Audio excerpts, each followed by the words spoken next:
Hi hello every one. வணக்கம் வணக்கம் வணக்கம் ஃப்ரெண்ட்ஸ். இங்கே ரொம்ப ஆஃப்டர் லாங் டைம் ஆயிடுச்சா? Okay okay okay. இங்கே பாருங்களேன், ஏங்க இங்கே கொஞ்சம் பாருங்க. ஒரு வாரமாக செம மழைங்க வேரியலை. ஐயோப்பா வெளுத்து வாங்கிடுச்சு. அப்படியே வாங்க வாங்க வாங்க அப்படியே வாங்க வாங்க போகலாம். ஆடி மாதம்னா காற்றடிக்கும் தாங்க கேள்விப்பட்டோம்.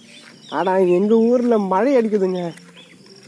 ஆக்சுவலாக எங்கள் ஊரில் இல்லை, தமிழ்நாடு முழுக்க மழை பெஞ்சிட்டு தான் இருக்கு.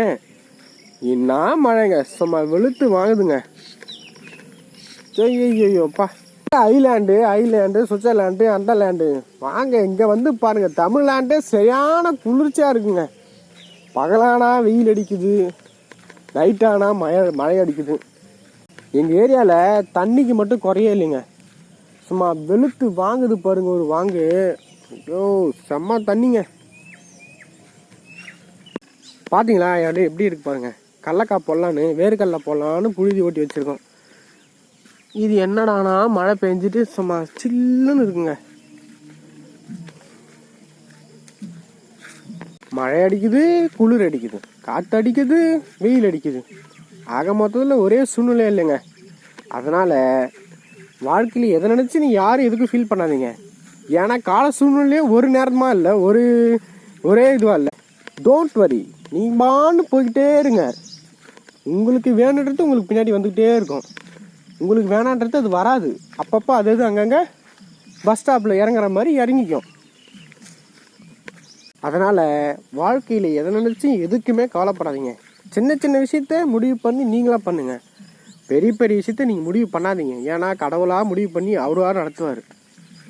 அதனால் எதுக்கும் ஃபீல் பண்ணாதீங்க, எதுக்கும் கவலைப்படாதீங்க. ஏங்க என்னங்க நீங்கள் இங்கே பாருங்கள் எப்படி இருக்குது. சும்மா சூப்பராக இருக்கேன் பார்க்கறதுக்கே. வாங்க வாங்க அங்கே வாங்கலாம், உங்களுக்கு ஒன்று காட்டுறேன். ஐயோ எல்லாம் ஓடி போச்சுங்க மீன். இங்கே கொஞ்சம் பாருங்கள், இவர் தான் எங்கள் தாத்தா. வயசு 90 கிராஸ் ஆகிட்டுருக்கு. ஆனால் அங்கே பாருங்கள் காலில் கொஞ்சம் அடிபட்டுருக்கு. ஆனால் வீட்டில் உட்கார மாட்டாருங்க. ஏதாச்சும் ஒன்று பண்ணிக்கிட்டே இருக்கணும் அவருக்கு. கிட்டத்தட்ட 1 மாதம் பெட் ரெஸ்ட் எடுத்துகிட்டு வந்தார். இப்போ பாருங்கள் வந்து களை பிடிக்கிட்டு இருக்காரு. வள்ளிக்கிழங்கு நட்டுட்ருக்காரு. அவர் தோட்டம் இது. அவருக்கு இதே தாங்க வேலை. இந்த வயசில் இந்த வேலை செய்யணும் அவசியமே இல்லை. ஆனால் வேலை செய்ய பார்த்தீங்களா. ஆனால் வாழ்க்கையில் நமக்கு எதை பற்றி கவலைப்படாதீங்க. இது நடக்குதோ நடக்கட்டும். Don't worry, don't feel, take it easy.